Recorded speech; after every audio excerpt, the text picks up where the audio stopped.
नमस्कार. नमस्कार. आज आपल्याकडे आपले फ्रीडम फायटर आदिवासी क्रांतिकारक बिरसा मुंडा यांची जयंती आहे. आज 15 नोव्हेंबर बरोबर. हे जे फ्रीडम फायटर आहेत यांचा जन्म झारखंड येथे झाला होता 15 नोव्हेंबर बरोबर.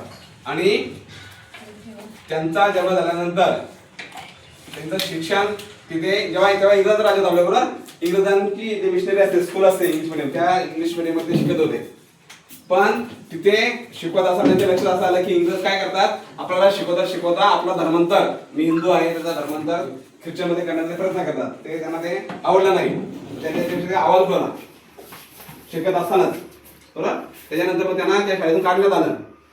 पण त्यांनी ठरवलं की आपण काय करायचं आपल्या आदिवासी बांधवांसाठी लढायचं. आणि त्यांनी काय केली त्याची सुरुवात केली. काय सुरुवात केली त्यांनी जल जमीन आणि जंगल असे 3 तरी हे ठरले. जल जमीन जंगल म्हणजे आम्ही इथे स्थानिक आहोत आदिवासी आहोत स्थानिक आहोत तर त्या जंगलावरती त्या जमिनीवरती आमचाच हक्क असला पाहिजे. इंग्रजांचा हक्क असता कामा नये म्हणून त्यांना काय अटक झाली. ते 2-3 वर्ष जेलमध्ये अटक होते. जेलमध्ये असं सुद्धा त्यांची लढाई त्यांचे क्रांतिकारक तयार झाले ना. ती लढाई ते जिंकले कायदे ते जिंकले. आणि ते जेव्हा सुटल्यानंतर इंग्रजांनी त्यांना असं लिहून दिलं की जे लोक जंगलात राहतात आदिवासी त्यांची जमीन त्यांचीच असणार आणि त्यांची जमीन ही दुसऱ्या कोणाला विकता येणार नाही. आदिवासी जमीन फक्त आदिवासी माणसाला विकता येईल. त्यांचं ते राज झाला त्यांचा विजय झाला.